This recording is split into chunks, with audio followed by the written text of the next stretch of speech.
नमस्कार विद्यार्थी मित्रांनो, मी सुशील सोनवणे आपले स्वयं अकॅडमीच्या या ऑनलाईन प्लॅटफॉर्ममध्ये स्वागत करतो. मित्रांनो, मागच्या लेक्चरमध्ये आपण भारतीय अर्थव्यवस्था आणि तिची वैशिष्ट्ये बघितलेली होती. आजच्या नवीन चॅप्टरमध्ये आपल्याला काय शिकून घ्यायचं आहे मित्रांनो, भारताचं राष्ट्रीय उत्पन्न कसं मोजलं जातं, पद्धती कोणत्या आहेत, कोणते महत्त्वाचे फॉर्म्युलेस आहेत, हे आपल्याला या लेक्चरमध्ये डिटेलमध्ये समजून घ्यायचे आहेत. ओके, तुमचे काही डाऊट्स असतील मित्रांनो, तुम्ही मला या नंबरला काय करू शकतात, व्हॉट्सॲप करू शकतात. हा माझा व्हॉट्सॲप नंबर आहे. या व्हॉट्सॲप नंबरला तुम्हाला आलेले सर्व डाऊट्स तुम्ही मला याच्यावर टाकू शकतात. ओके, चलो जाऊया पुढं.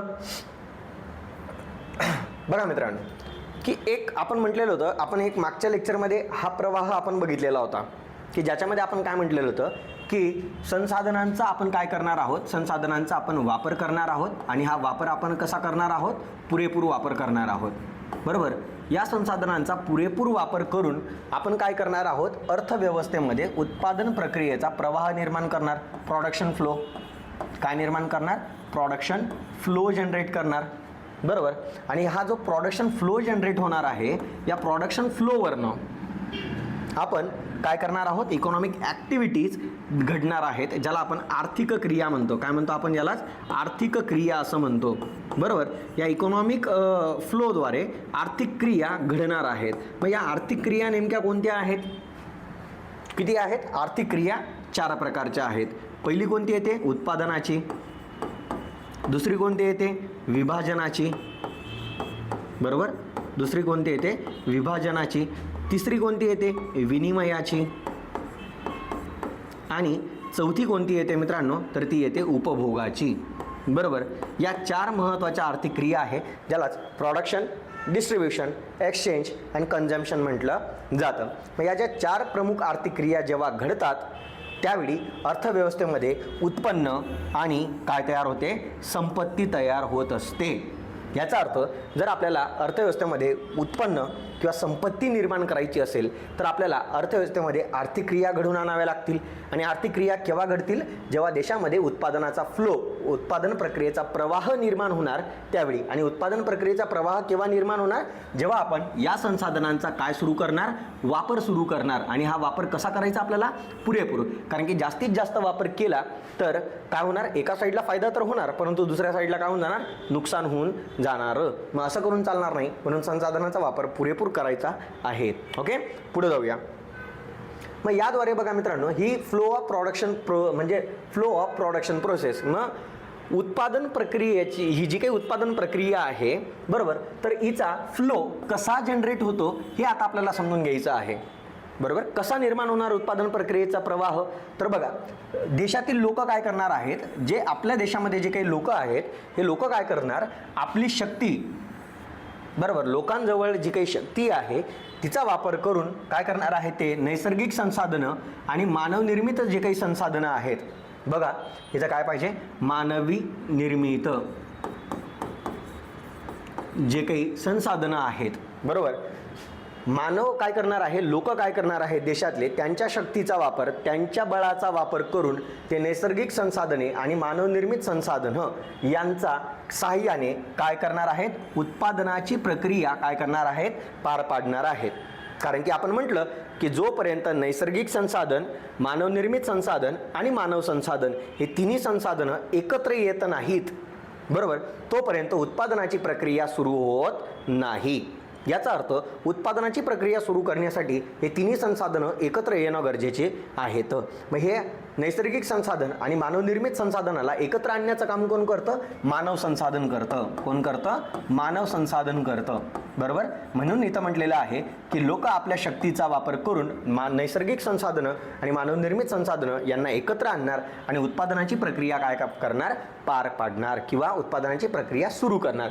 मग उत्पादन जे होणार आहे मित्रांनो, या उत्पादनामधून वस्तू आणि सेवेचं उत्पादन निर्माण होणार. काय काय तयार केलं जाणार, एक तर वस्तू तयार केल्या जाणार, एक तर सेवा तयार केल्या जाणार. म्हणजेच या वस्तू आणि सेवांची काय होणार आहे, खरेदी विक्री होणार. बरोबर, आणि लक्षात घ्या, या वस्तू आणि सेवांची जी काही खरेदी विक्री आहे ही होणार आहे.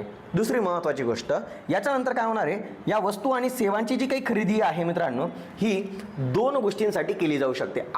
आपलीच गोष्ट घ्या ना मित्रांनो, आपण काही वस्तू आणि सेवा म्हणजे बघा ना, आपण ज्या वस्तू आणि सेवा विकत घेतो त्या आपण 2 कारणांसाठी विकत घेत असतो. एक, पहिली काय आहे, अंतिम उपभोगासाठी आपण काही वस्तू विकत घेत असतो. जसं मी पेन घेतला, नोटबुक घेतला, पेन घेतला, पाण्याची बॉटल घेतली, बरोबर, फॅन घेतला, तर या कशासाठी घेतलेल्या आहेत, मी अंतिम उपभोगासाठी विकत घेतलेल्या आहे की ज्यांचा मला डायरेक्ट उपभोग घ्यायचा आहे, बरोबर. परंतु काही ज्या काही वस्तू आहेत तर त्या आपण पुढील वस्तूंच्या उत्पादनासाठी विकत घेत असतो. जसं फॉर एक्झाम्पल हा डिजिटल बोर्ड आणि आपला कॅमेरा, बरोबर. हा डिजिटल बोर्ड आणि कॅमेरा या अंतिम वस्तूच आहे. या कोणत्या वस्तू आहेत, या अंतिम वस्तूच आहे. परंतु यांचा वापर आपण कशासाठी करतोय, शिक्षण सेवेची निर्मिती करण्यासाठी करत आहोत, बरोबर. याचाच अर्थ काही वस्तू या डायरेक्ट उपभोगासाठी आपल्याला उपलब्ध असतात किंवा काही ज्या वस्तू असतात त्या पुढील वस्तूंच्या किंवा सेवेच्या निर्मितीसाठी काय केल्या जात असतात, उत्पादन केलं जात असतं अशा वस्तू आणि सेवांचं, बरोबर.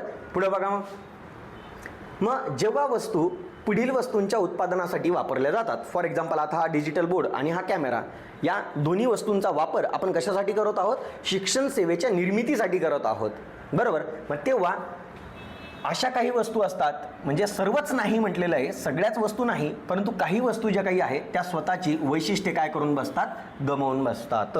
जसं फॉर एक्झाम्पल बघा, कापसापासून शर्ट तयार होणं, मग जेव्हा शर्ट तयार होतो तेव्हा कापसाचे वैशिष्ट्य जे काही आहेत ते कापसाने स्वतःची वैशिष्ट्ये गमावलेली आहेत, कारण की त्याच्यापासून आता नवीन वस्तू तयार होऊन गेलेली आहे, बरोबर.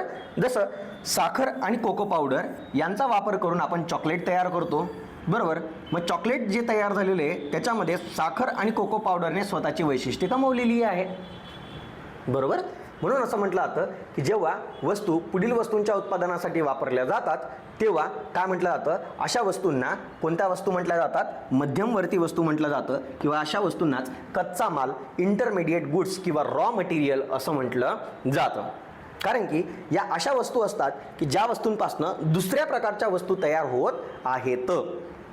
काय म्हणतोय मी, का या अशा वस्तू आहेत की ज्या वस्तूंपासून दुसऱ्या प्रकारच्या वस्तू आणि सेवा तयार होत आहेत. म्हणजेच अशा वस्तूंना, म्हणजे ज्या वस्तूंपासून दुसऱ्या प्रकारच्या वस्तू तयार होतात अशा वस्तूंना मध्यमवर्ती वस्तू किंवा कच्चा माल किंवा इंटरमिडिएट गुड्स किंवा रॉ मटेरियल्स असं म्हटलं जात असते. ओके, पुढे बघा. मग काही वस्तू ज्या काही आहेत, जसं आपण मध्यमवर्ती वस्तू बघितलं की ज्यांचा वापर आपण दुसऱ्या प्रकारच्या वस्तू आणि सेवा तयार करण्यासाठी करत असतो, बरोबर. परंतु काही वस्तू अशा आहेत मित्रांनो की ज्या वस्तू पुढील कोणत्याच उत्पादनाच्या टप्प्यात वापरल्या न जाता अंतिम उपभोगासाठी वापरल्या जातात. जसं फॉर एक्झाम्पल हा पेन, या पेनाचा वापर आपण पुढील उत्पादनासाठी करतोय का, नाही, बरोबर. पुस्तक, नोटबुक यांचा वापर आपण पुढील उत्पादना म्हणजे पुढील वस्तू आणि सेवांच्या निर्मितीसाठी करत नाही आहोत. म्हणजेच ज्या वस्तू आता डायरेक्ट उपभोगासाठी उपलब्ध आहेत, म्हणजेच आता ज्यांच्यापासनं दुसऱ्या प्रकारच्या वस्तू तयार होऊ शकत नाही अशा वस्तूंना कोणत्या वस्तू म्हटल्या जातात, अंतिम वस्तू म्हटल्या जातात. कोणत्या वस्तू म्हटल्या जातात, अंतिम वस्तू म्हटल्या जातात, बरोबर. ज्याला अंतिम वस्तूलाच इंग्लिशमध्ये काय म्हटलं जातं, फायनल प्रॉडक्ट म्हटलं जातं. काय म्हटलं जातं, फायनल प्रॉडक्ट म्हटलं जातं. म्हणजेच इथं आपल्याला वस्तूंचे दोन प्रकार पाहायला मिळाले. किती प्रकार पाहायला मिळाले, दोन प्रकार पाहायला मिळाले. एक मध्यमवर्ती वस्तू आणि दुसरं अंतिम वस्तू. मध्यमवर्ती वस्तू म्हणजे अशा वस्तू की ज्यांच्यापासून दुसऱ्या प्रकारच्या वस्तू तयार होऊ शकतात, जसं साखर आणि कोको पावडर ज्याच्यापासून आपण चॉकलेट तयार करून टाकली, कापूस, कापसापासून आपण शर्ट तयार करून टाकला, ऊस, ऊसापासून आपण साखर आणि गूळ तयार करून टाकला. म्हणजेच तो ऊस, तो कापूस, ती साखर, ती म्हणजे कोको पावडर, या कोणत्या वस्तू झाल्या, मध्यमवर्ती वस्तू झाल्या की ज्यांच्यापासून दुसऱ्या प्रकारच्या वस्तू तयार होऊ शकतात. अशा वस्तूंना मध्यमवर्ती वस्तू म्हटलं. आणि अशा काही वस्तू आहेत की ज्यांच्यापासून आता दुसऱ्या प्रकारच्या वस्तू तयार करता येऊ शकत नाहीत. जसं फॉर एक्झाम्पल पेन, पुस्तक, नोटबुक, बरोबर का नाही, फॅन यांच्यापासून आता दुसऱ्या प्रकारच्या वस्तू तयार करता येऊ शकत नाही. अशा वस्तूंना फायनल प्रॉडक्ट म्हणजे अंतिम वस्तू असं म्हटलं जातं. ओके, पुढे बघा. काही वस्तूंचं मी इथं उदाहरण घेतलेलं आहे. मग कोणती वस्तू अंतिम वस्तू आहे आणि कोणती वस्तू मध्यमवर्ती वस्तू आहे, इथं जरा विद्यार्थ्यांचा घोळ होत असतो आणि हेच थोडंसं कन्फ्युजिंग पार्ट आहे मित्रांनो. कसं, फॉर एक्झाम्पल बघा, कसं फॉर एक्झाम्पल बघा, आपण जर घरात चहा केला, आपण घरात चहा केला तर चहा ही अंतिम वस्तू आहे का, मध्यमवर्ती वस्तू आहे? बघा मित्रांनो, एखादी वस्तू मध्यमवर्ती वस्तू आहे की अंतिम वस्तू आहे, बरोबर, हे त्या वस्तूच्या वापरावरनं ठरत असतं. कशावरनं ठरत असतं? हे वस्तूच्या वापरावरून ठरत असतं. जसं फॉर एक्झाम्पल, हा जो चहा आपण घरात तयार केलेला आहे याचा वापर किंवा हा चहा आपण बाजारात विकत नाहीये, बाजारात विकत नाही, बाजारात विकत नाही, म्हणून हा चहा इथं अंतिम वस्तू नाही.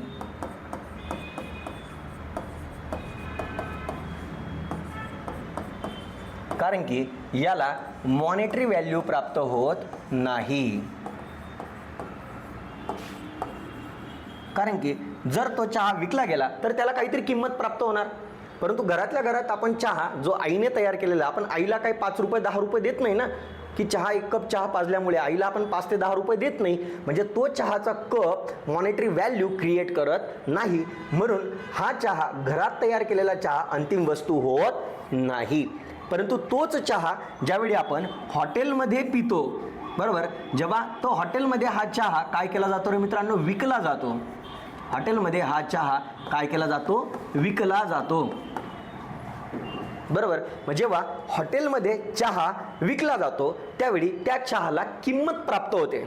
त्या चहाला काय प्राप्त झालेली? आता मॉनेटरी व्हॅल्यू प्राप्त झालेली आहे, मॉनेटरी व्हॅल्यू प्राप्त झालेली आहे. याचाच अर्थ जेव्हा वस्तूंना, एखाद्या वस्तूला मॉनेटरी व्हॅल्यू प्राप्त होते तेव्हा तिलाच कोणती वस्तू म्हटलं जातं? अंतिम वस्तू म्हटलं जातं. आता या चहाला अंतिम वस्तू म्हटलं जाणार. कोणती वस्तू म्हटलं जाणार? अंतिम वस्तू म्हटलं जाणार आहे. दुसरं एक्झाम्पल घेऊया. जसं घरात आणलेले आशीर्वाद कंपनीचं गव्हाचं पीठ.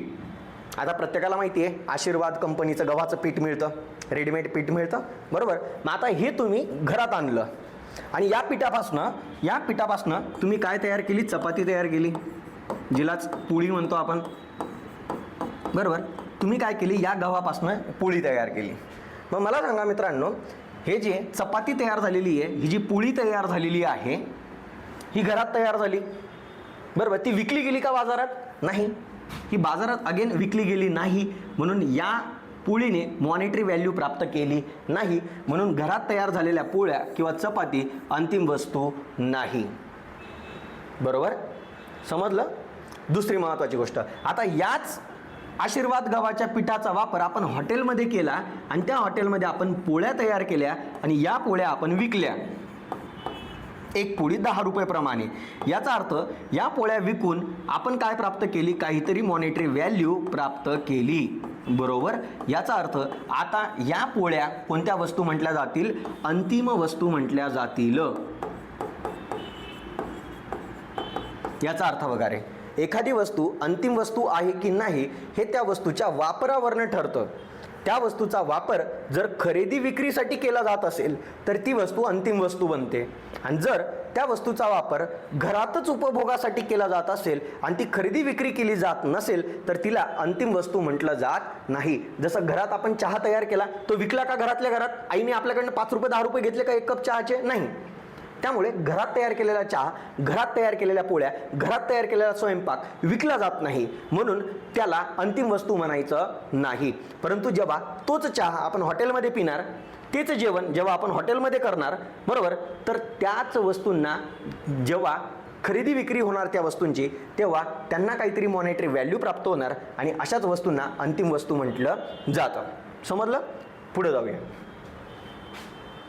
बघा, मग अंतिम वस्तू ज्या काही असतात मित्रांनो, आता आपल्याला पूर्णपणे क्लिअर झालेलं आहे की अंतिम वस्तू म्हणजे कोणत्या वस्तू आणि मध्यमवर्ती वस्तू म्हणजे कोणत्या वस्तू. मग अंतिम वस्तू म्हणजे अशा वस्तू की आता ज्यांच्यापासून दुसऱ्या प्रकारच्या वस्तू तयार होणार नाहीत अशा वस्तू, आणि मध्यमवर्ती वस्तू म्हणजे अशा वस्तू की ज्यांच्यापासून दुसऱ्या प्रकारच्या वस्तू तयार होऊ शकतात.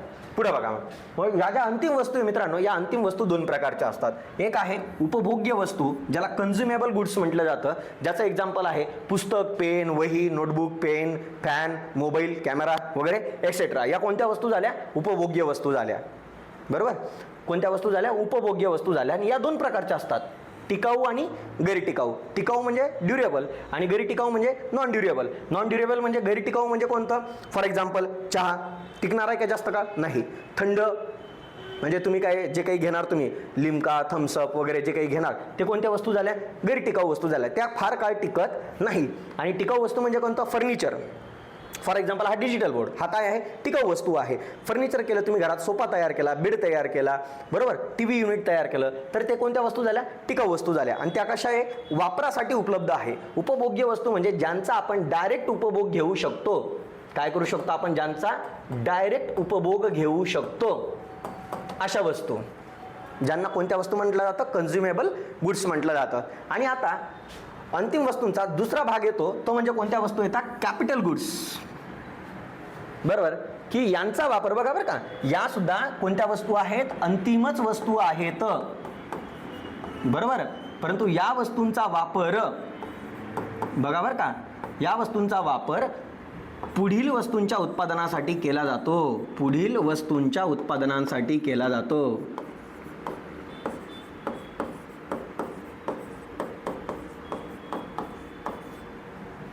बरोबर.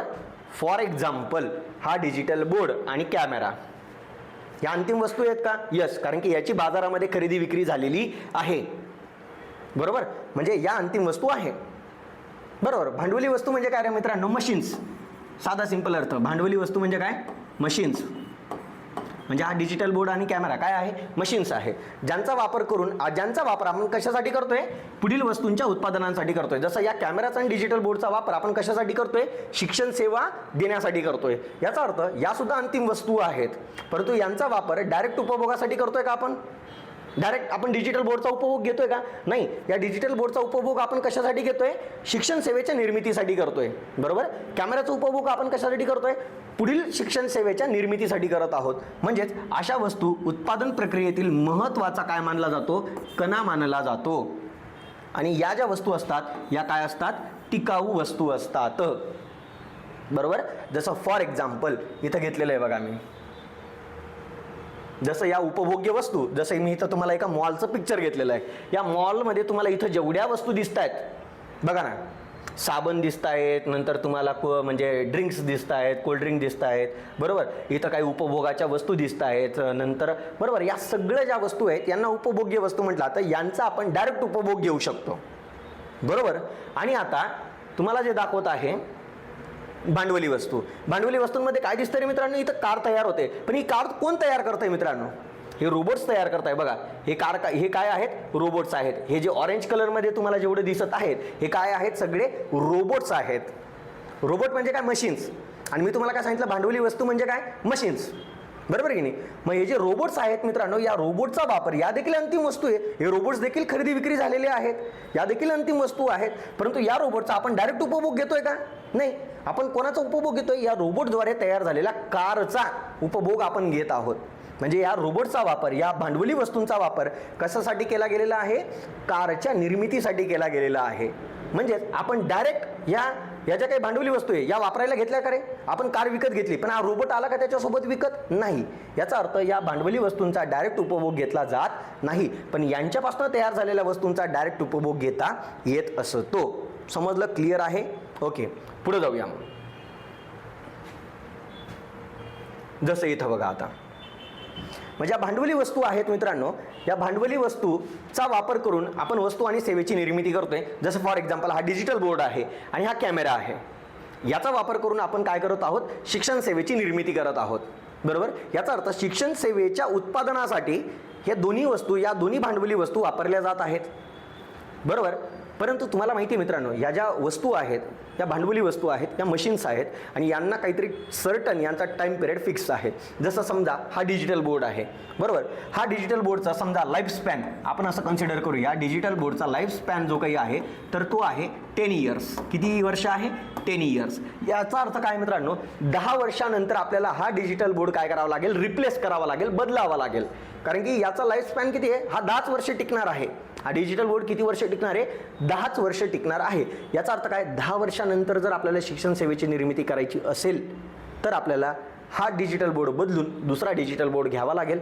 बरोबर. याचा अर्थ काय मित्रांनो, प्रत्येक जी भांडवली वस्तू असते तिचा लाईफ स्पॅन फिक्स असतो. जीवनाचा कालावधी, त्या वस्तूंच्या जीवनाचा कालावधी फिक्स असतो. समजा या डिजिटल बोर्डचा कालावधी आहे 10 वर्ष. याचा अर्थ काय मित्रांनो, दरवर्षी या डिजिटल बोर्डमध्ये 1/10 किती दरवर्षी 1/10 एवढी या डिजिटल बोर्डची काय होणार आहे, झीज होणार आहे.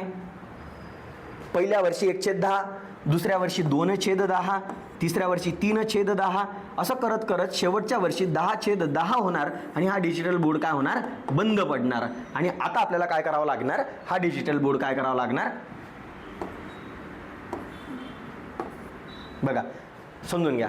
तो डिजिटल बोर्ड काय करणार, बंद पडणार. मग सिंपल गोष्ट आहे मित्रांनो, या 10 वर्षानंतर मग काय करावं लागलं आपल्याला, हा डिजिटल बोर्ड बदलावा लागणार, रिप्लेस करावा लागणार. मग सिंपल गोष्ट आहे मित्रांनो, या ज्या काही भांडवली वस्तू असतात, या ज्या भांडवली वस्तू असतात यांचा लाईफस्पॅन फिक्स असतो आणि दरवर्षी या लाईफस्पॅननुसार, जसं मी तुम्हाला सांगितलं की या डिजिटल बोर्डचा लाईफस्पॅन 10 वर्ष आहे, याचा अर्थ काय, दरवर्षी या डिजिटल बोर्डमध्ये 1/10 एवढी काय होणार आहे, झीज होणार आहे. बरोबर. म्हणून इथं म्हटलेलं आहे बघा की भांडवली वस्तूंची नेहमी काय होत असते, तूटफूट होत असते, विअर अँड टिअर होत असतं, म्हणजेच झीज होत असते. म्हणजेच काय होत असते, झीज होत असते. आणि कालांतराने त्यांची काय करावी लागते, देखभाल करावी लागते किंवा त्यांना काय करावं लागतं, बदलावं लागतं. जसं मी तुम्हाला बोललो ना, हा डिजिटल बोर्ड 10 वर्षात आपल्याला बदलावं लागेल. तसंच ज्याही भांडवली वस्तूंचा वापर आपण करून वस्तू आणि सेवेची निर्मिती करतोय, त्या प्रत्येक वस्तू आणि सेवेची उत्पादन प्रक्रियेमध्ये काही प्रमाणामध्ये झीज होत असते. आणि ही जी झीज होत असते भांडवली वस्तूंची, हिलाच काय म्हटलं जातं, घसारा म्हटलं जातं, डिप्रिसिएशन म्हटलं जातं. काय म्हटलं जातं, हिलाच घसारा म्हटलं जातं, डिप्रिसिएशन म्हटलं जात असतं. ठीक आहे. पुढं बघा,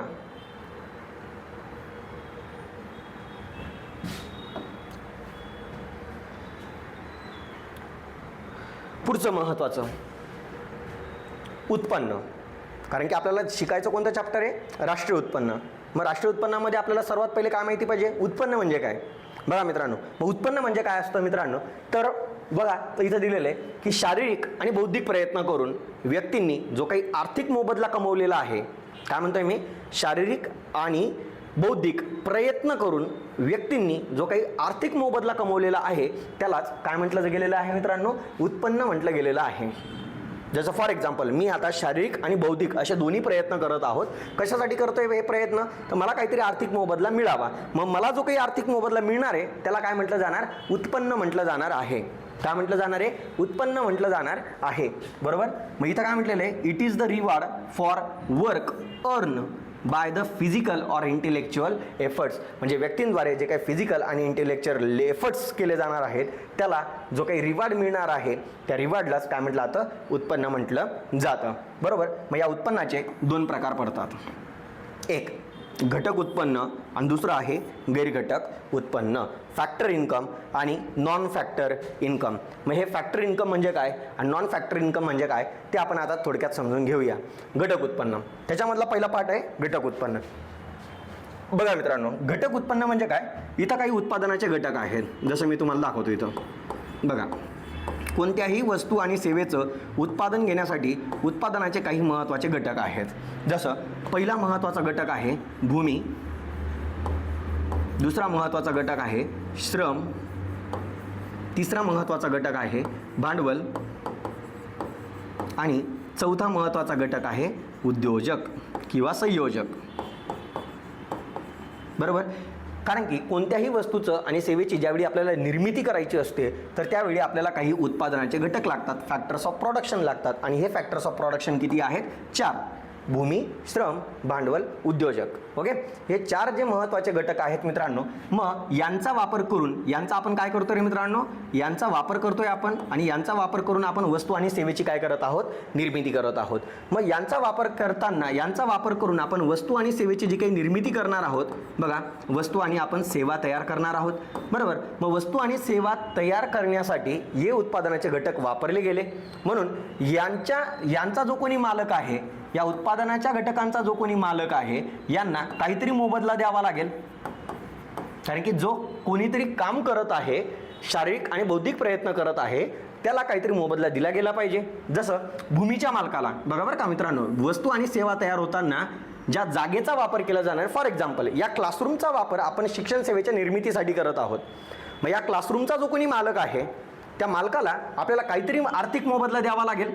जसं जागेच्या मालकाला म्हणजे भूमीच्या मालकाला काय दिलं जातं रे मित्रांनो, खंड किंवा भाडे दिले जातं, ज्यालाच इंग्लिशमध्ये रेंट म्हटलं जातं. काय म्हटलं जातं इंग्लिशमध्ये, रेंट म्हटले जातं. बरोबर. दुसरं श्रम. इथं श्रम कोण करते, समजा आज मी श्रम करत आहोत, इकॉनॉमिक्सचं लेक्चर देताना मी शारीरिक आणि बौद्धिक प्रयत्न करत आहेत. बरोबर. मग मी जे काही श्रम करतोय, मग मला काय दिलं जाणार आहे मित्रांनो आर्थिक मोबदला म्हणून, एक तर मला मजुरी दिली जाणार आहे किंवा मला पगार दिला जाणार आहे.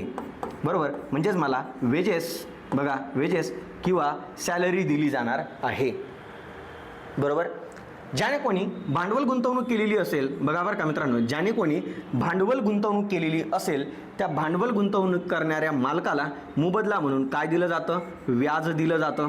आपण हे पहिल्या चॅप्टरमध्ये बघितलं होतं. व्याजालाच काय इंग्लिशमध्ये काय म्हटलं जातं, इंटरेस्ट म्हटला जातो.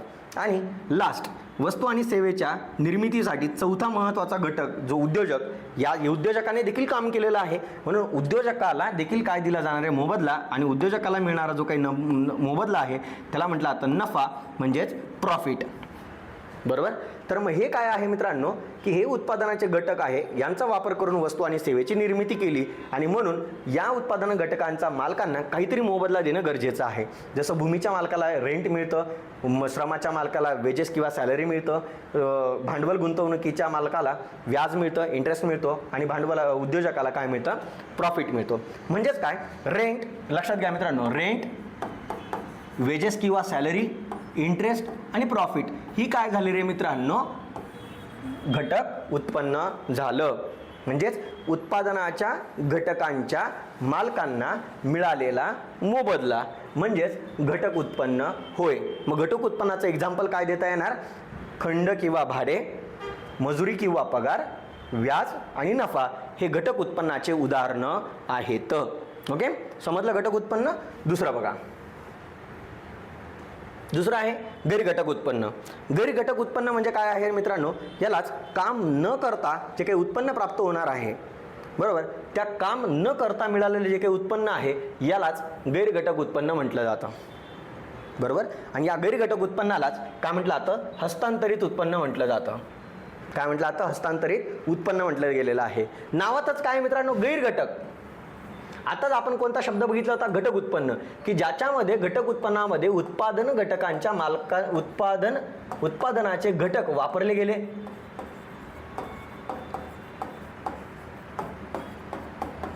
म्हणून वस्तू आणि सेवेची निर्मिती झाली. जर हे उत्पादनाचे घटक इथं म्हटलेलं ना गैरघटक, याचा अर्थ उत्पादनाच्या घटकांचा वापर केला जाणार नाही. मग जर उत्पादन घटकांचा वापर केला जाणार नसेल तर या उत्पन्नाद्वारे वस्तू आणि सेवा तयार होणार नाही. वस्तू आणि सेवा तयार होणार नाही. तयार होणार नाही. का बरं? कारण की इथं उत्पादनाच्या घटकांचा वापरच केला जात नाही. नावातच दिलेलं गैरघटक, उत्पादनाच्या घटकांचा वापर करायचा नाही. याचाच अर्थ इथं वस्तू आणि सेवांची निर्मिती होत नाही, उत्पादनाचे घटक वापरले जात नाही, म्हणून उत्पादन घटकांच्या मालकांना मोबदला मिळणार नाही. मग इथं मोबदला मिळणार नाही तरी सुद्धा उत्पन्न प्राप्त होते. मग असे उत्पन्न कसं प्राप्त झालेले आहे? काम न करता प्राप्त झालेले आहे. त्यांनी कुठल्याही प्रकारचं काम नाही केलं तरी सुद्धा त्यांना काय प्राप्त झालेलं आहे? उत्पन्न प्राप्त झालेलं आहे. बरोबर. म्हणून याला काम न करता मिळालेलं उत्पन्न असं देखील म्हटलं जातं आणि याला हस्तांतरित उत्पन्न म्हटलं जातं. हस्तांतरित उत्पन्न म्हणजे काय मित्रांनो? Transferable income. यालाच इंग्लिशमध्ये काय म्हटलं जातं? Transferable income. ट्रान्सफरेबल इन्कम म्हणजे काय असतं? याचं हस्तांतरण फक्त एक म्हणजे हे युनिलॅटरल काय आहे? ट्रान्सफर आहे. युनिलॅटरल म्हणजे काय? एकाच व्यक्तीकडनं काय होणार आहे? ट्रान्सफर होणार आहे. जसं सरकारकडनं जनतेला ट्रान्सफर होणारे उत्पन्न. फॉर एक्झाम्पल बघा, गिफ्ट्स, डोनेशन, नंतर धर्मदाय देणगी, त्याच्यानंतर तुमचे कर, त्याच्यानंतर तुमचे फाईन्सला आपण काय म्हणतो? दंड. बरोबर. त्याच्यानंतर तुमचं येतं स्कॉलरशिप्स म्हणजेच शिष्यवृत्ती. त्याच्यानंतर येतं तुमचं अनएम्प्लॉयमेंट अलाउन्सेस म्हणजे बेरोजगारीचा भत्ता. त्याच्यानंतर तुमचं येतं पेन्शन. बरोबर. त्याच्यानंतर येतो विडो पेन्शन, म्हणजे विधवांना दिली जाणारी पेन्शन, आणि universal basic income. Universal basic income म्हणजेच काय आहे मित्रांनो, सार्वत्रिक मूलभूत उत्पन्न आहे. मग सार्वत्रिक मूलभूत उत्पन्न ही कन्सेप्ट कोणी आणलेली होती? थॉमस पेन्स यांनी आणलेली होती. कोणी आणली होती? थॉमस पेन्स यांनी आणलेली होती. मग हे काय आहे नेमकं, की बघा मित्रांनो, फॉर एक्झाम्पल भारत देश आहे, बरोबर. या भारत देशामध्ये प्रत्येक व्यक्तीचा जीवन जगण्याचा एक सरासरी खर्च काढला जातो. म्हणजे देशामधले जेवढे नागरिक आहे त्यांचा जीवन जगण्याचा एक सरासरी खर्च काढला जातो. फॉर एक्झाम्पल हा आपला क्लासरूम आहे आणि हा क्लासरूम आपला एक देश आहे. मग या क्लासरूममध्ये बसलेल्या प्रत्येक व्यक्तीला मी प्रत्येकाचा जीवन जगण्याचा एका महिन्याचा खर्च विचारेल, बरोबर. आणि या खर्चानुसार मी काय केलेलं आहे बघा मित्रांनो, प्रत्येकाला खर्च विचारून घेईल की दादा तुला जीवन जगायला किती खर्च येतो, प्रत्येकाला सांगेल, आणि या प्रत्येकाने सांगितलेल्या खर्चानुसार मी एक सरासरी खर्च काढेल. समजा आपल्या क्लासरूमचा सरासरी खर्च आला की एका महिन्याला प्रत्येक व्यक्तीला जीवन जगण्यासाठी 5,000 रुपये खर्च येतो. किती खर्च येतो? 5,000 रुपये खर्च येतो. मग आता सरकारचं म्हणणं काय आहे? सार्वत्रिक मूलभूत उत्पन्न, याचा अर्थ युनिव्हर्सल बेसिक इन्कम, याचा अर्थ हे आपल्या क्लासरूमचं सार्वत्रिक मूलभूत उत्पन्न आहे की क्लासरूम मधल्या प्रत्येक विद्यार्थ्याला जीवन जगण्यासाठी एका महिन्याला 5,000ची आवश्यकता आहे. जर त्याला एका महिन्याला 5,000 रुपये उत्पन्न मिळत असेल तरच तो या देशामध्ये जीवन जगू शकतो. मग जर ज्या व्यक्तींना 5,000 रुपये उत्पन्न मिळत नसेल अशा व्यक्तींचं काय? मग सरकार काय करते, ज्या व्यक्तींना एवढं उत्पन्न मिळत नाहीत अशा व्यक्तींना हे उत्पन्न काय करत असते? ट्रान्सफर करत असते. काय करत असते? सरकार हे उत्पन्न त्यांना काय करत असते? ट्रान्सफर करत असते. आणि या उत्पन्नालाच मग काय म्हटलं जातं? Universal basic income.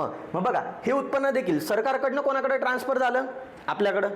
पण सरकारने ज्यावेळी आपल्याला हे उत्पन्न दिलं त्यावेळी कुठली वस्तू आणि सेवा तयार झाली का? नाही. सरकारने ज्यावेळी एखाद्या सरकारी कर्मचाऱ्याला पेन्शन दिली त्यावेळी कुठली वस्तू आणि सेवा तयार झाली का? नाही. सरकारने ज्यावेळी विद्यार्थ्यांना स्कॉलरशिप दिली त्यावेळी कुठली वस्तू आणि सेवा तयार झाली का? नाही. याचा अर्थ काय मित्रांनो? हे असं उत्पन्न आहे की जे देण्याच्या बदल्यात कुठल्याही प्रकारच्या वस्तूची आणि सेवेची निर्मिती होत नाही. समजलंय? हे त्याचे एक्झाम्पल्स आहेत काही, बरोबर. आणि हे युनिव्हर्सल बेसिक इन्कम काय होतं हे थोडक्यात सांगितलेलं आहे. याचा अर्थ युनिव्हर्सल बेसिक इन्कम, सार्वत्रिक मूलभूत उत्पन्न, हे देखील कोणतं उत्पन्न आहे? गैर घटक उत्पन्न आहे. ओके, पुढे बघा, राष्ट्रीय उत्पन्नाची व्याख्या. मग राष्ट्रीय उत्पन्नाची व्याख्या मी कोणाची घेतलेली बघा, भारतामध्ये राष्ट्रीय उत्पन्न समिती ही 4 ऑगस्ट 1949ला स्थापन झालेली होती. कधी स्थापन झाली होती? 4 ऑगस्ट 1949ला स्थापन झाली होती. हिचे अध्यक्ष होते PC महालनोबिस, बरोबर. आणि तुम्हाला माहिती आहे मित्रांनो, प्रसन्नता चंद्रा महालनोबिस असं यांचं नाव होतं. आणि यांचा जो जन्मदिन आहे मित्रांनो हा 29 जून आहे. काय आहे? 29 जून. आणि हा 29 जून आज आपण नॅशनल स्टॅटिस्टिकल डे म्हणून सेलिब्रेट करतो. राष्ट्रीय सांख्यिकी दिन म्हणून आपण काय करत असतो? सेलिब्रेट करत असतो. ही गोष्ट आपल्याला माहिती पाहिजे. ठीक आहे. आणि या समितीमध्ये 2 सदस्य होते. एक होते DR गाडगीळ आणि डॉक्टर VKRV राव. हे 2 सदस्य या समितीमध्ये होते, बरोबर. आणि या समितीने पहिल्यांदा भारतासाठी, आपण असं म्हणूया, भारतासाठी एका सायंटिफिक मेथडद्वारे राष्ट्रीय उत्पन्न मोजण्याचा पहिला प्रयत्न केला, बरोबर. संपूर्ण देशासाठी या समितीने भारतासाठी ऑफिशियल आकडेवारी काय केलेली होती? यांनी दिलेली होती, बरोबर. मग यांनी काय केलं होतं की राष्ट्रीय उत्पन्नाची व्याख्या काय दिलेली होती बघा. राष्ट्रीय उत्पन्न म्हणजे एखाद्या विशिष्ट कालखंडात, म्हणजे एका विशिष्ट वर्षामध्ये, एखाद्या विशिष्ट कालावधीमध्ये निर्माण करण्यात आलेल्या वस्तू आणि सेवांचं, म्हणजेच देशामध्ये एका विशिष्ट कालखंडामध्ये जेवढ्याही वस्तू आणि सेवा निर्माण होणार आहेत या वस्तू आणि सेवांचं दुहेरी मोजदाद होऊ न देता, म्हणजे यांची या ज्या वस्तू आणि सेवा निर्माण होणार आहेत यांची 2 वेळा मोजणी होऊ न देता जे काही मापन केलं जाणार आहे, मोजमाप केलं जाणार आहे, यालाच राष्ट्रीय उत्पन्न म्हटलेलं आहे. ओके. मग चला, साधी सिंपल डेफिनेशन आहे ही. याच्यानंतर आपल्याला मग GDP काय आहे, GNP काय आहे, NDP काय आहे, NNP काय आहे हे नंतर शिकायचं आहे. सर्वात पहिले आपण फक्त एक साधी सिंपल डेफिनेशन बघितली राष्ट्रीय उत्पन्नाची, की ज्याच्यामध्ये म्हटलेलं आहे की देशामध्ये एका विशिष्ट कालखंडामध्ये विशिष्ट कालावधीमध्ये जे काही वस्तू आणि सेवांचं उत्पादन होणार आहे हे आपल्याला मोजायचं आहे. परंतु हे मोजताना आपल्याला त्या वस्तू आणि सेवांची 2 वेळा मोजणी होऊ द्यायची नाहीये, बरोबर. आणि असं होऊ न देता जे काही मोजमाप केलं जाणार आहे त्यालाच राष्ट्रीय उत्पन्न म्हटलं जाणार आहे. ओके, पुढे जाऊया. मग राष्ट्रीय उत्पन्न, या राष्ट्रीय उत्पन्नाचे काही महत्त्वाचे वैशिष्ट्ये आहेत. जसं राष्ट्रीय उत्पन्न ही मॅक्रो इकॉनॉमिक कन्सेप्ट आहे, समग्रलक्षी काय आहे किंवा स्थूल किंवा बृहत किंवा समष्टी संकल्पना आहे. याचा अर्थ बघा रे मित्रांनो, समग्र म्हणजे काय, मोठ्या मोठ्या गोष्टी. मग राष्ट्रीय उत्पन्नामध्ये आपण फक्त एका व्यक्तीचं उत्पन्न मोजतोय का, नाही, तर इथं आपण संपूर्ण देशाचं राष्ट्रीय उत्पन्न मोजतोय, म्हणून याला मॅक्रो इकॉनॉमिक कन्सेप्ट म्हटलं जातं. मी तुम्हाला बोललो ना, याच्यामध्ये मॅक्रो इकॉनॉमिक्समध्ये मोठ्या मोठ्या गोष्टींचा अभ्यास केला जातो. मायक्रो इकॉनॉमिक्समध्ये एका व्यक्तीच्या उत्पन्नाचा अभ्यास केला जाणार, तर मॅक्रो इकॉनॉमिक्समध्ये संपूर्ण देशाच्या उत्पन्नाचा अभ्यास केला जातो, म्हणून ही मॅक्रो इकॉनॉमिक कन्सेप्ट आहे. दुसरं महत्त्वाची गोष्ट, ही प्रवाही संकल्पना आहे.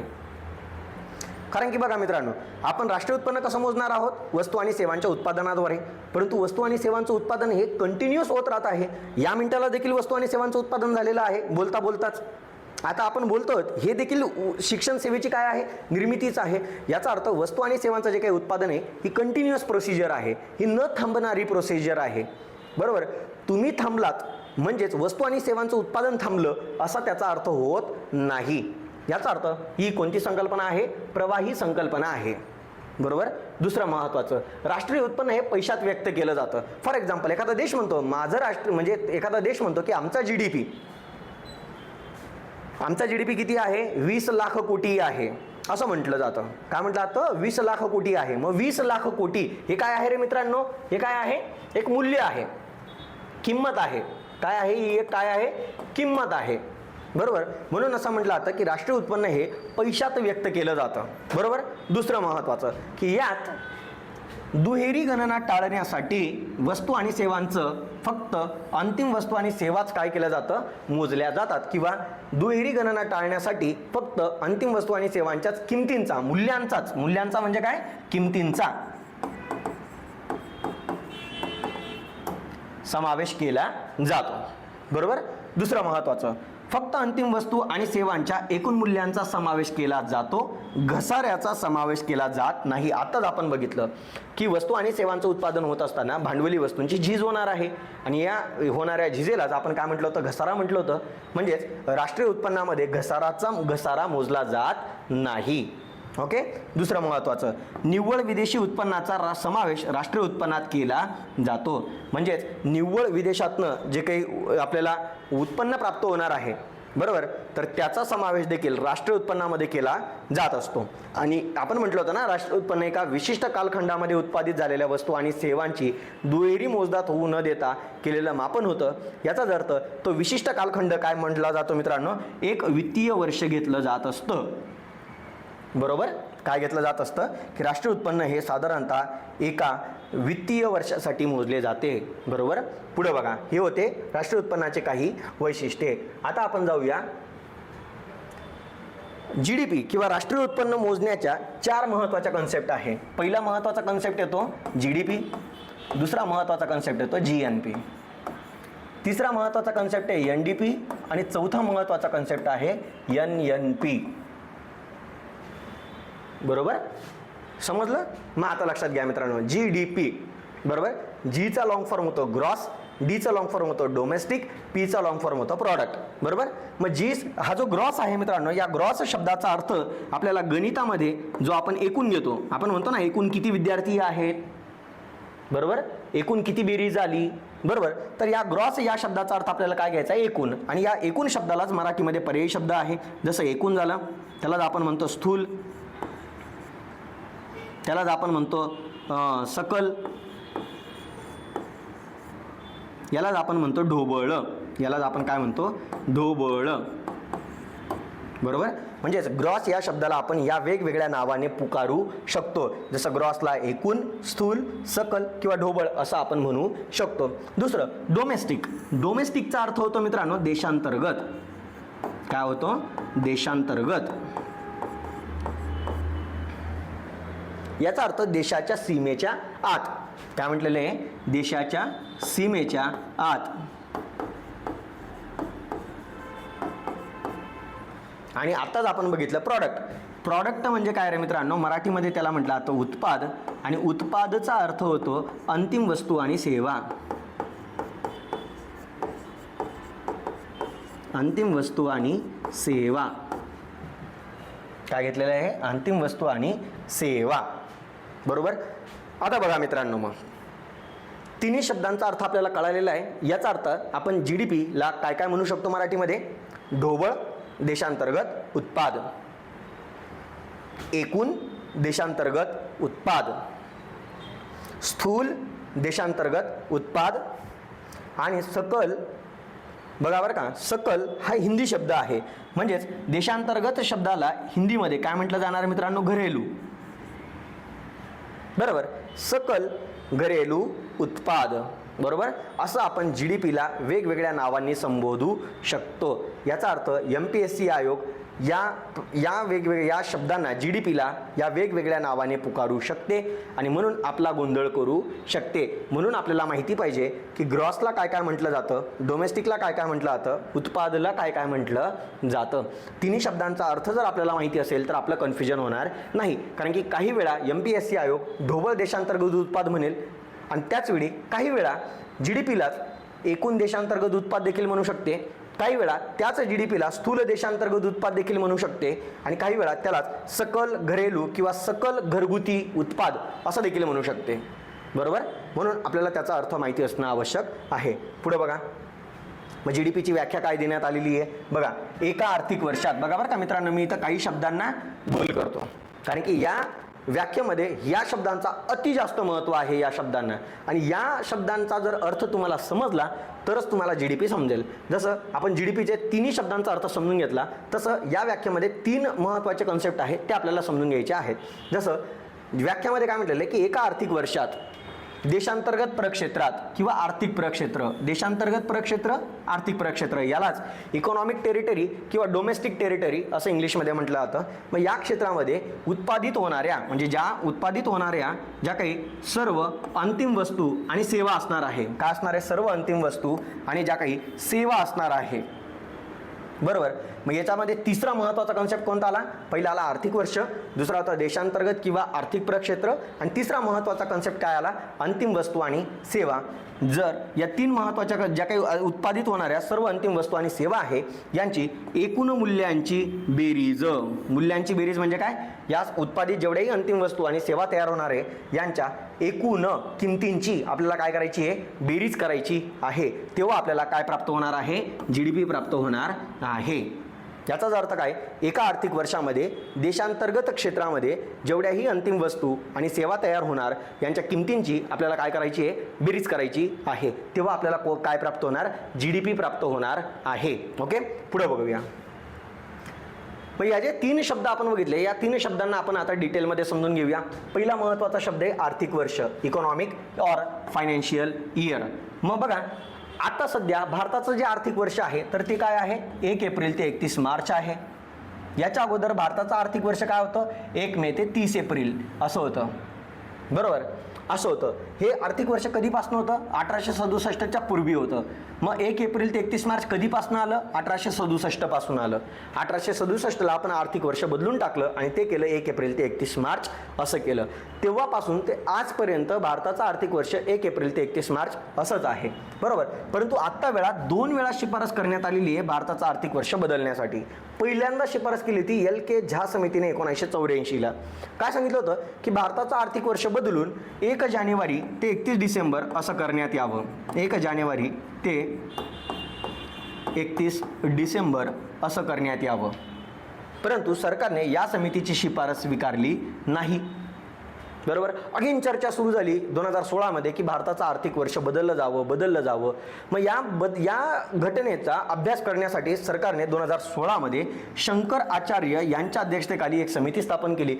त्यांना सांगितलं की तुम्ही 1 जानेवारी ते 31 डिसेंबर या नवीन आर्थिक वर्षाचा आणि जुनं आर्थिक वर्ष 1 एप्रिल ते 31 मार्च या दोन्ही आर्थिक वर्षांचा अभ्यास करून भारताने कोणत्या आर्थिक वर्षाचा वापर करावा हे तुम्ही सजेस्ट करावं. आणि या समितीने देखील याच वर्षातला दुजोरा दिलेला होता, परंतु यांचीही शिफारस भारत सरकारने स्वीकारलेली नाही. म्हणून आजही भारताचं आर्थिक वर्ष 1 जानेवारी ते 31 डिसेंबर नसून भारताचं आर्थिक वर्ष आजही 1 एप्रिल ते 31 मार्च असंच आहे. याचा अर्थ आपल्याला ज्या आर्थिक वर्षाचा GDP मोजायचा आहे त्याच आर्थिक वर्षात उत्पादित झालेल्या वस्तू आणि सेवा आपल्याला विचारात घ्यायच्या आहे. फॉर एक्झाम्पल, मला जर GDP लक्षात घ्या बरं का मित्रांनो, मला जर GDP हा 2021-22 या आर्थिक वर्षाचा मोजायचा असेल, बरोबर, तर मला उत्पादन वस्तू आणि सेवांचं जे उत्पादन मोजायचं आहे ते कोणत्या कालावधीपासून मोजावं लागेल? 1 एप्रिल 2021 ते 31 डिसेंबर 2022 या कालावधी दरम्यान ज्या काही वस्तू आणि सेवा तयार होणार आहेत यांचंच उत्पादन आपल्याला विचारात घ्यावं लागणार आहे. राहील लक्षात तुम्हाला? या सपोज एखाद्या वस्तू आणि सेवेचं उत्पादन जर 2020-21 मध्ये झालेलं असेल, कोणत्या आर्थिक वर्षात? मागील आर्थिक वर्षात जर एखाद्या वस्तूचं उत्पादन झालेलं असेल, मागील वर्षात उत्पादन झालेलं असेल एखाद्या वस्तू आणि सेवेचं, तर त्या मागील आर्थिक वर्षांमध्ये उत्पादित झालेल्या वस्तू आणि सेवांचं उत्पादन या वर्षाच्या GDP मध्ये मोजलं जाणार नाही.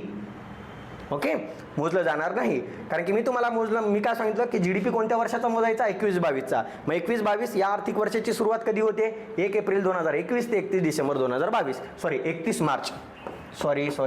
31 मार्च. 1 एप्रिल 2021 ते 31 मार्च 2022 या कालावधीमध्ये ज्या वस्तू आणि सेवांचं उत्पादन होणार त्याच वस्तू आणि सेवांचं उत्पादन विचारात घेतलं जाणार. मागील आर्थिक वर्षात तयार झालेल्या वस्तू आणि सेवांचं उत्पादन विचारात घेतलं जाणार नाही. ओके, पुढे जाऊया. दुसरा महत्त्वाचा शब्द होता त्याच्यामध्ये देशांतर्गत किंवा आर्थिक प्रक्षेत्र. मग देशांतर्गत किंवा आर्थिक प्रक्षेत्र म्हणजे काय आहे मित्रांनो? तर बघा, याच्यामध्ये काही गोष्टींचा समावेश होतो. जसा पहिला महत्त्वाचा मुद्दा आहे पॉलिटिकल बाउंड्री, ज्याला म्हटलं तर राजकीय सीमा. मग या राजकीय सीमेमध्ये काय केलं जात असतं मित्रांनो? तर लक्षात घ्या, या राजकीय सीमेमध्ये भारताचे 28 राज्ये, 8 केंद्रशासित प्रदेश आणि समुद्रामधलं 12 नौटिक मैल अंतर. किती मैल अंतर? 12 नौटिक मैल अंतराचा समावेश केला जातो. आणि यासोबतच भारताच्या राजकीय सीमेमध्ये भारताची इतर देशांमधली जी काही दूतावास आहे, परदेशातील भारतीय दूतावास जी काही आहे, एम्बसीज जे काही आहेत, त्यांचा समावेश देखील भारताच्या राजकीय सीमेमध्ये केला जात असतो. फॉर एक्झाम्पल, अमेरिकेमध्ये जे भारतीय दूतावास आहे, बरोबर, हे जरी अमेरिकेमध्ये असलं तरी या अमेरिकेच्या भारतीय दूतावासाकडनं जी काही भारतीय नागरिकांना जी व्हिसा सर्व्हिस प्रोव्हाइड केली जाणार आहे, जरी ती अमेरिकेच्या बाहेर तयार झालेली असली तरी ती एम्बसी भारतामध्ये भारताच्या राजकीय सीमेमध्ये गणली जाते. आणि म्हणून अमेरिकेमधल्या भारतीय दूतावासाद्वारे जी काही व्हिसा सर्व्हिस भारतीयांना प्रोव्हाइड केली जाणार आहे ती भारताच्या देशांतर्गत क्षेत्रामध्ये मोजली जाणार आहे. दुसरी महत्त्वाची गोष्ट की परदेशामध्ये भारताचे जेवढेही सरकारी कार्यालये आहेत किंवा सांस्कृतिक केंद्र आहेत यांचा समावेश देखील भारताच्या देशांतर्गत क्षेत्रामध्ये केला जातो. तिसरा महत्त्वाचा कन्सेप्ट आहे की भारतीयांची परदेशातील मालमत्ता. फॉर एक्झाम्पल, असे काही भारतीय आहेत की ज्यांनी परदेशामध्ये काही मालमत्ता धारण केलेल्या आहेत. जसं फॉर एक्झाम्पल मुकेश अंबानी यांनी एखादं प्लेन विकत घेतलेलं आहे, बरोबर, कमर्शियल प्लेन विकत घेतलेलं आहे आणि ते प्लेन त्यांनी जपान आणि UK या दरम्यान वाहतुकीस लावलेलं आहे. ते विमानाची मालकी कोणाची आहे? भारतीय व्यक्तीची आहे. परंतु ते सेवा कुठं प्रदान करत आहे? जपान आणि इंग्लंड या देशामध्ये निर्माण करत आहे. तरी सुद्धा त्या विमानाची मालकी कोणाची आहे? भारतीयाची आहे. म्हणून या विमानाद्वारे तयार झालेली सेवा भारताच्या देशांतर्गत क्षेत्रामध्ये मोजली जाणार आहे. दुसरं, जहाज आहे. अनेक वाहतूक करणारे जहाज आहे.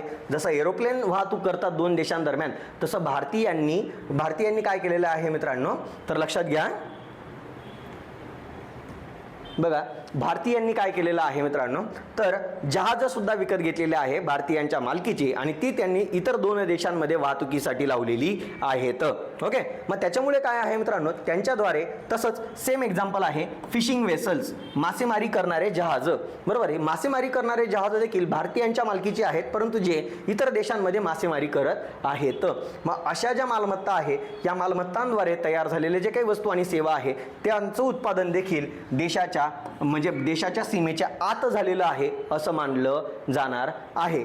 बरोबर, मग इथं म्हटलेले आहे की वरील प्रदेशामध्ये तयार झालेल्या जेवढ्या अंतिम वस्तू आणि सेवा असतील यांचंच उत्पादन GDP मध्ये ग्राह्य धरलं जातं. हे 3 क्षेत्र सोडून इतर क्षेत्रांमध्ये उत्पादित झालेल्या वस्तू आणि सेवांचं उत्पादन भारताच्या GDP मध्ये मोजलं जाणार नाही. फॉर एक्झाम्पल, एखादी वस्तू आपण अमेरिकेकडनं किंवा इतर कोणत्याही देशाकडनं जेव्हा आयात करू तेव्हा त्या आयात केलेल्या वस्तूचं मूल्य भारताच्या GDP मध्ये मोजलं जाणार नाही, कारण की त्या वस्तूचं उत्पादन भारताच्या या देशांतर्गत क्षेत्रात झालेलं नाही. ओके, लास्ट 3रा पार्ट या व्याख्येमधला महत्त्वाचा, ज्याला काय म्हटलं गेलेलं आहे, अंतिम वस्तू आणि सेवा. आणि मी तुम्हाला आत्ताच बोललो अंतिम वस्तू आणि सेवा म्हणजे काय आहे. तुम्हाला बोललो मित्रांनो, अंतिम वस्तू कोणाला म्हणायचं, की ज्यांच्यापासून दुसऱ्या प्रकारच्या वस्तू आणि सेवा तयार होत नाही अशा वस्तूंना. आणि मध्यमवर्ती वस्तू कोणाला म्हणायचं, ज्यांच्यापासून दुसऱ्या प्रकारच्या वस्तू तयार होऊ शकतात अशा वस्तूंना मध्यमवर्ती वस्तू म्हणायचं. मग GDP मोजताना फक्त कोणत्या वस्तू विचारात घेतल्या जातात, अंतिम वस्तू आणि सेवाच विचारात घेतल्या जातात. मध्यमवर्ती वस्तू का विचारात घेतल्या जात नाही, एक एक्झाम्पल बघूया. जसं प्लास्टिक आणि शाही. बघा मित्रांनो, प्लास्टिक मी विकत घेतलं 5 रुपयाला, शाही मी विकत घेतली 5 रुपयाला. बरोबर, आणि या दोघं कोणत्या वस्तू झाल्या रे मित्रांनो, मध्यमवर्ती वस्तू झाल्या, कारण की यांच्यापासून दुसऱ्या प्रकारच्या वस्तू तयार करता येऊ शकतात. म्हणून या कोणत्या वस्तू झाल्या, मध्यमवर्ती वस्तू झाल्या. बरोबर, आणि या वस्तूंचा वापर करून मी काय तयार केला, पेन तयार केला. बरोबर, आणि या पेनाची प्राइस मी ठेवली 15 रुपये, कारण की सिंपल गोष्ट होती. 15 रुपये का ठेवली, कारण की प्लास्टिकसाठी मला खर्च आला 5, शाही खरेदी करण्यासाठी मला खर्च आला 5, म्हणजे माझं पेनाचं उत्पादन घेण्यासाठी खर्च किती आला, 10 रुपये, आणि माझा स्वतःचा मी प्रॉफिट ॲड केला 5 रुपये. असं या पेनाची किंमत किती तयार झाली मित्रांनो, 15 रुपये. याचा अर्थ मित्रांनो, हा पेन तयार करण्यासाठी जो 10 रुपये मध्यमवर्ती खर्च आपण केलेला होता, हा मध्यमवर्ती खर्च पेनाच्या अंतिम किमतीमध्ये समाविष्ट आहे. याचा अर्थ जर मी प्लास्टिक पण मोजलं, शाही पण मोजली आणि पेन पण मोजला तर काय होणार मित्रांनो, या मध्यमवर्ती वस्तूंची 2 वेळा गणना होऊन जाणार आणि यांचा मध्यमवर्ती वस्तूंवर केलेला खर्च हा सुद्धा 2 वेळा मोजला जाणार. याच्यामुळे काय म्हटलेले की दुहेरी गणना होऊ न देता, जर होऊ द्यायची नसेल तर आपल्याला मध्यमवर्ती वस्तू विचारात घ्याव्या लागणार नाही, तर फक्त कोणत्या वस्तू विचारात घ्याव्या लागतील, अंतिमच वस्तू विचारात घ्याव्या लागतील. राहील लक्षात. पुढे बघा, मग GDPचे डेफिनेशनवरती आता आपण जाऊया. ओके, पुढे बघा, मग GDPची डेफिनेशन काय म्हणते, आता आपल्याला 3 शब्दांचा अर्थ कळालेला आहे की एका आर्थिक वर्ष काय आहे, डोमेस्टिक टेरिटरी काय आहे आणि अंतिम वस्तू आणि सेवा काय आहे. बरोबर, मग आता मी तुम्हाला एक एक्झाम्पल घेतो. बघा, हा देश आहे. बरोबर, या देशामध्ये 2 पेन तयार झाले, 2 डस्टर तयार झाले. बरोबर, आणि या पेनाचं आणि या डस्टरचं जे उत्पादन झालं हे 2019-20 या आर्थिक वर्षात झालेलं आहे. बरोबर, आणि हे उत्पादन या देशाच्या आतच झालेलं आहे. ओके, आता मला या देशाचा काय मोजायचा, मला GDP मोजायचा आहे आणि हा GDP कोणत्या देशाचा मोजायचा, म्हणजे कोणत्या वर्षाचा मोजायचा, मला 19-20 या आर्थिक वर्षाचा मला GDP मोजायचा आहे. मग मी काय विचार करेल की या कालावधीमध्ये, म्हणजे 2019-20चं आर्थिक वर्ष कधी सुरू होतं, 1 एप्रिल 2019 ते 31 मार्च 2020 या कालावधी दरम्यान ज्या काही या देशाच्या सीमेच्या आत वस्तू आणि सेवा तयार झालेल्या आहेत, कोणत्या वस्तू पाहिजे, त्या अंतिम वस्तू पाहिजे, मध्यमवर्ती वस्तू विचारात घ्यायच्या नाही. मग मी लगेच विचार करेल या कालावधी दरम्यान किती वस्तू तयार झालेल्या आहेत देशात? 2 पेन 2 डस्टर. ओके, या वस्तू आपल्याला GDP मध्ये मोजायच्या आहेत. परंतु मला विचार आला पुढचा की या वस्तू अंतिम वस्तू आहेत की मध्यमवर्ती वस्तू आहेत. मी लगेच विचार केला, पेनापासून दुसरी वस्तू तयार होऊ शकते का? नाही, म्हणजे पेन अंतिम वस्तू झाली. या डस्टरपासून दुसरी वस्तू तयार होऊ शकते का? नाही. म्हणजे याचा अर्थ मला काय करायचे, 2 पेनांची किंमत आणि 2 डस्टरची किंमत मला काय करायची आहे, मिळवावी लागणार आहे. मग मी काय करेल, 2 पेनांची किंमत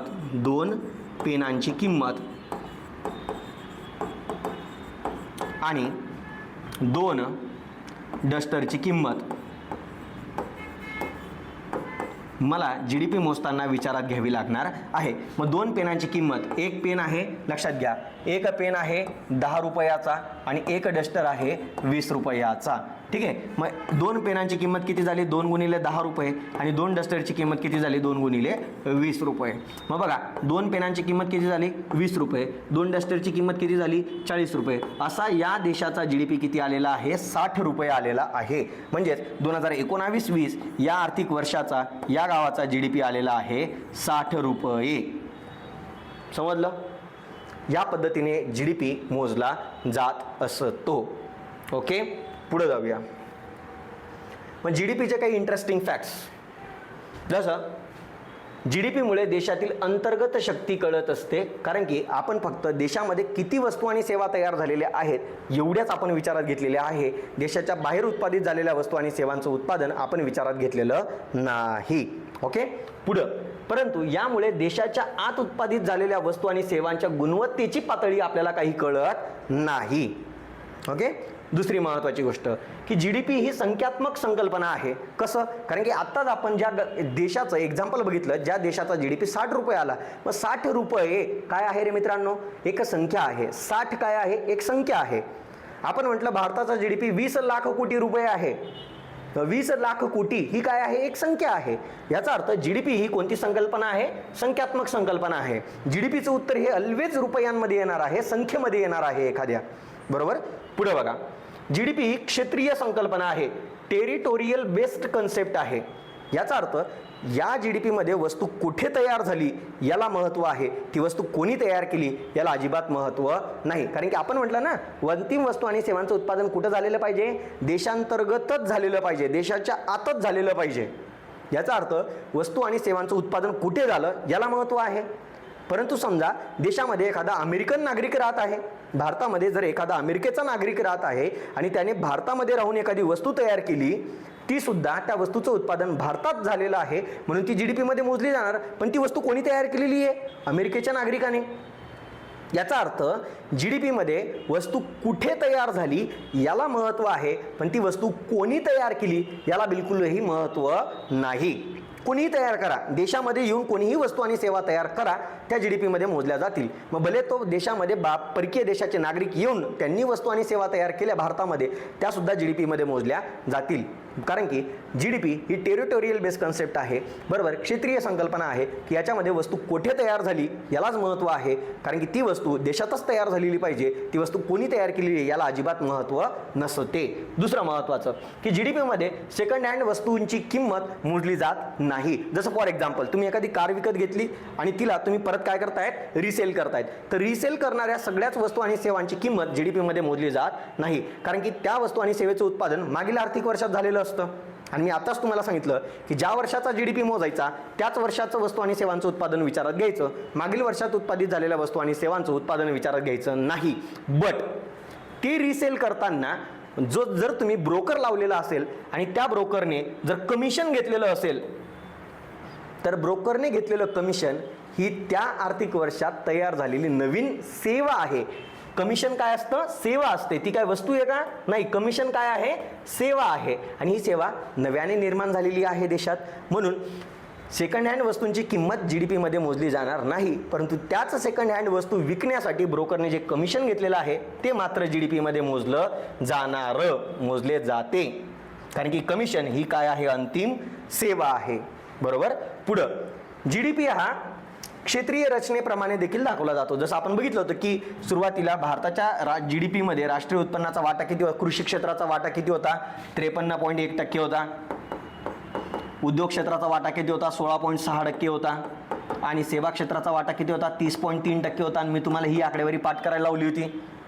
याचा अर्थ आपण हा जो GDP आहे हा क्षेत्रीय रचनेप्रमाणे देखील दाखवू शकतो की कृषी क्षेत्राचा GDP किती आहे, उद्योग क्षेत्राचा किती, सेवा क्षेत्राचा किती आहे. ओके, पुढे बघा.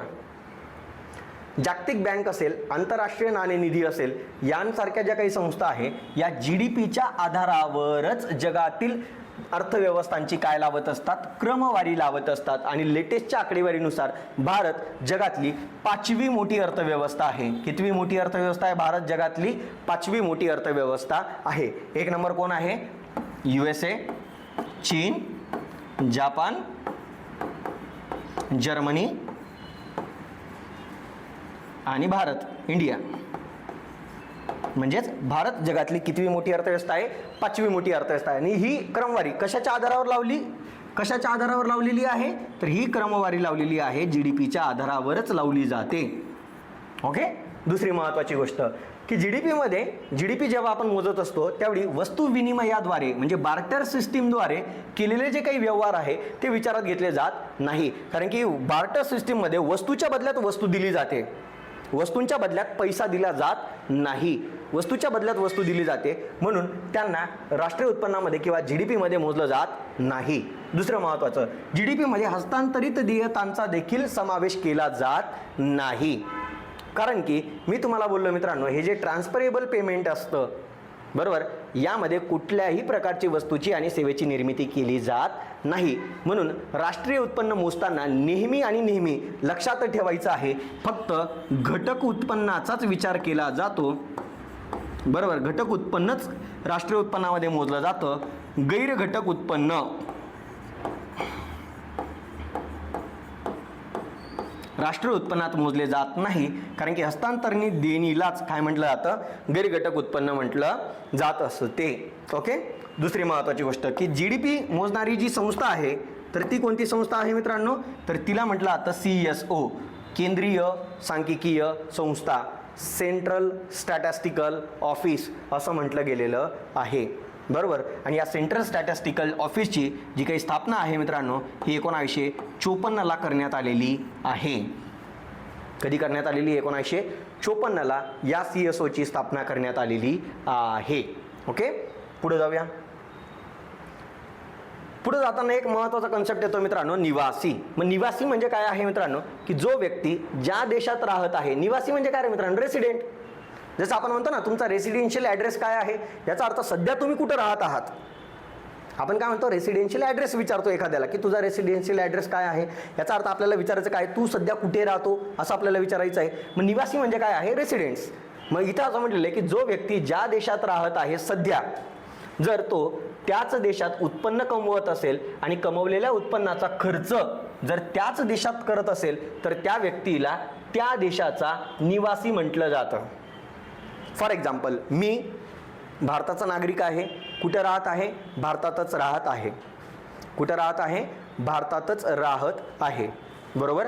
दुसरी महत्त्वाची गोष्ट, मी उत्पन्न कुठं कमवतोय? भारतात. मी कमवलेल्या उत्पन्नाचा खर्च कुठं करतोय? भारतात. याचा अर्थ मी भारताचा नागरिक पण आहे आणि मी भारताचा निवासी देखील आहे.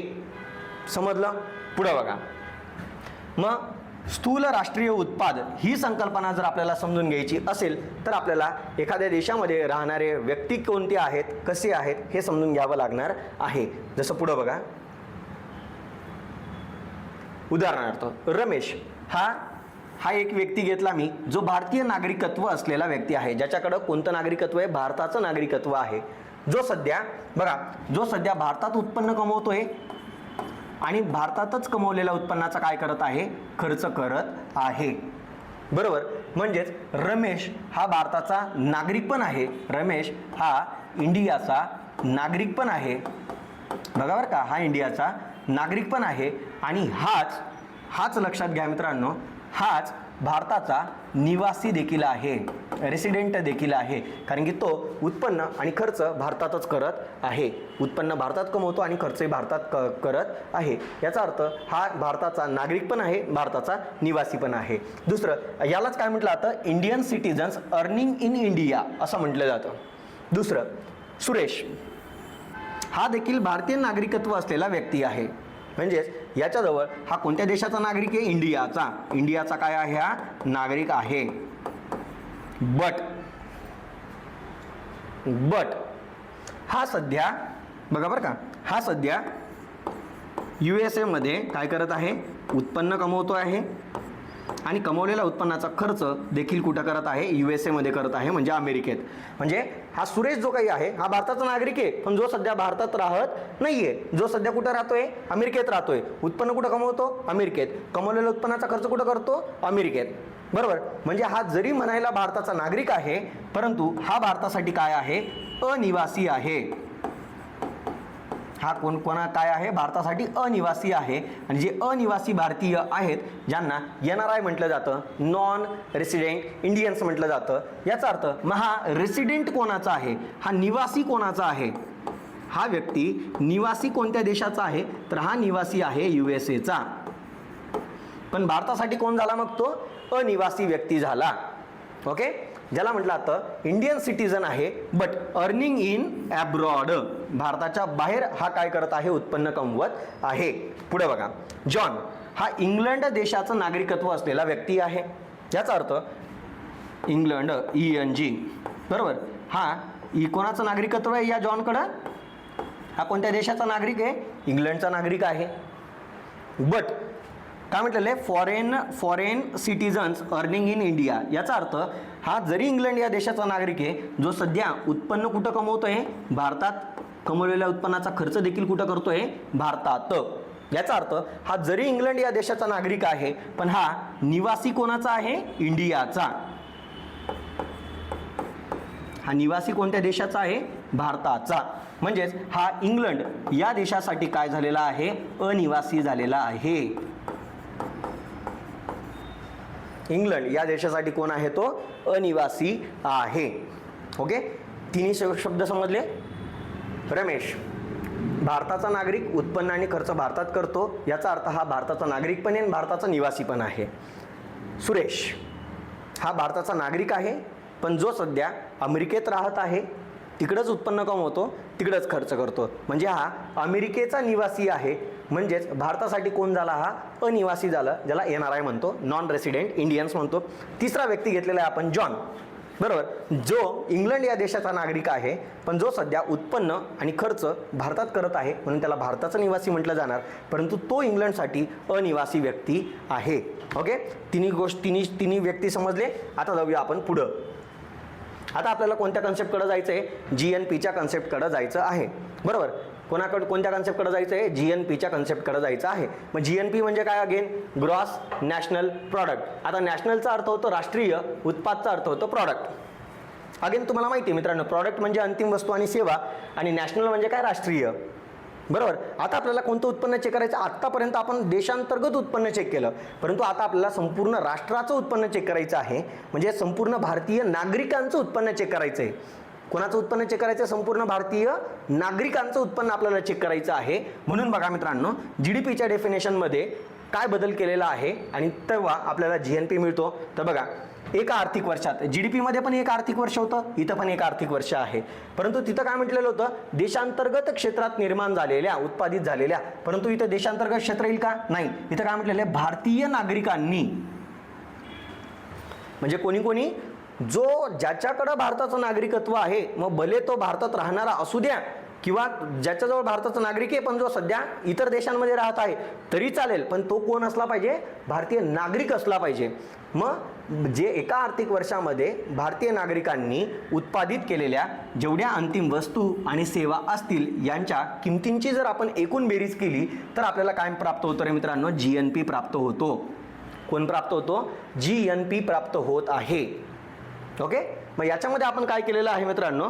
बघा, याच्यामध्ये आपण काय केलेलं आहे मित्रांनो की एका आर्थिक वर्षामध्ये जेवढेही भारतीय नागरिक आहेत त्यांनी जेवढ्याही अंतिम वस्तू आणि सेवा उत्पादित केलेल्या आहेत यांच्या किमतींची आपल्याला काय करायची आहे? बेरीज करायची आहे. फॉर एक्झाम्पल, मागच्याच उदाहरणामध्ये आपण भारताचे नागरिक कोण कोण बघितलं रे? भारताचे नागरिक कोण कोण होतं? रमेश भारताचा नागरिक होता आणि सुरेश भारताचा नागरिक होता.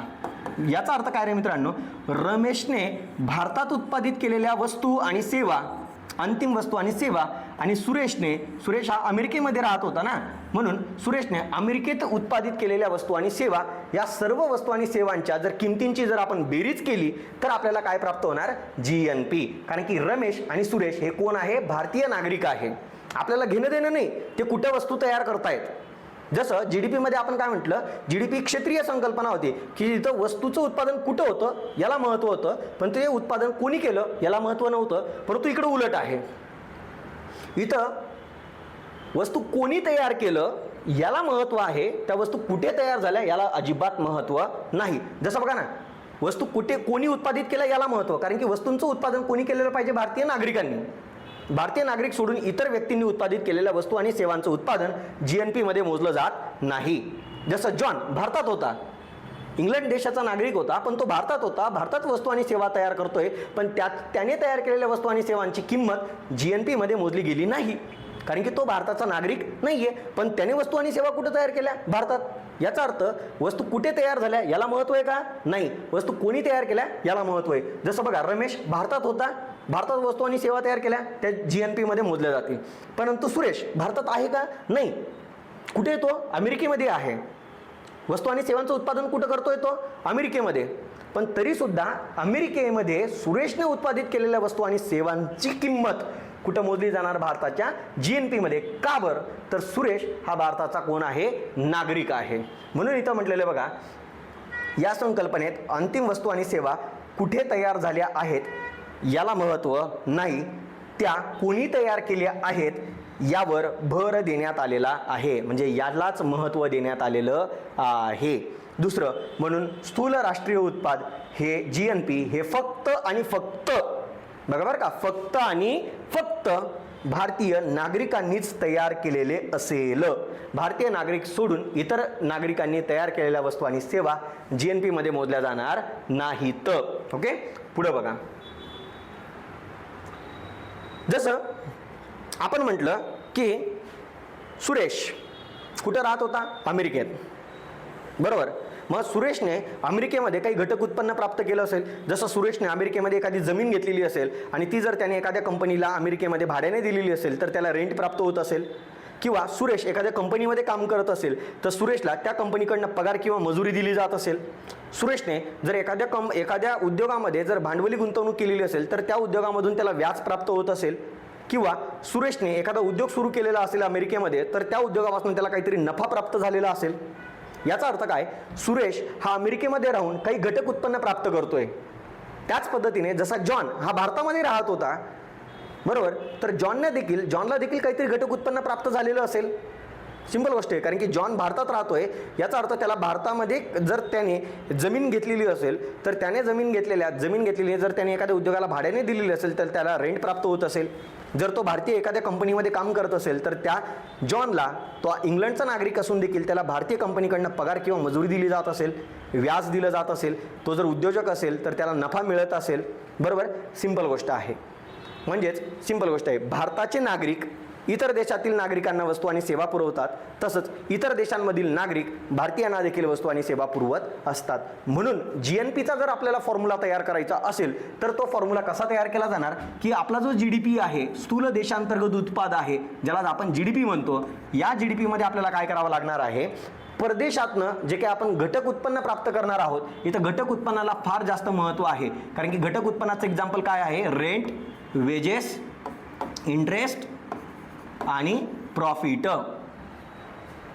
रेंट, वेजेस, इंटरेस्ट, प्रॉफिट यालाच घटक उत्पन्न म्हणतात. आणि याच चार गोष्टींमधनं जे परदेशातनं भारतात येणार आहे त्याच उत्पन्नाला आपल्याला भारताच्या GDP मध्ये मोजायचं आहे. कारण की हे उत्पन्न कोण प्राप्त करणार आहे? सुरेश. म्हणजे जेवढेही भारतीय नागरिक इतर देशांमध्ये राहत आहे त्यांना प्राप्त झालेले घरभाडे किंवा जमिनीचं भाडं, त्यांना प्राप्त झालेले पगार किंवा मजुरी, त्यांना प्राप्त झालेलं व्याज, त्यांना प्राप्त झालेला नफा हा भारताच्या GDP मध्ये मोजला जाणार. दुसरी महत्त्वाची गोष्ट, जसं जॉन भारतात राहत होता त्याला देखील रेंट, वेजेस, इंटरेस्ट, प्रॉफिट मिळत आहे. रेंट, वेजेस, इंटरेस्ट, प्रॉफिट मिळत आहे भारतात राहून. मग हा काय केला जाणार? भारताच्या GDP मधून काय केला जाणार? वजा केला जाणार. आणि तेव्हा आपल्याला काय प्राप्त होणार? GNP प्राप्त होणार. मग GNP कसा कॅल्क्युलेट केला जाणार?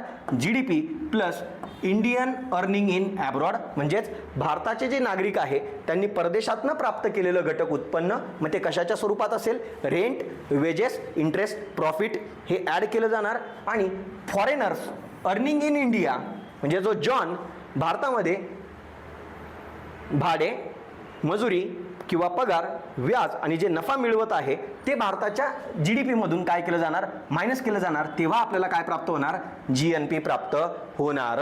बरोबर.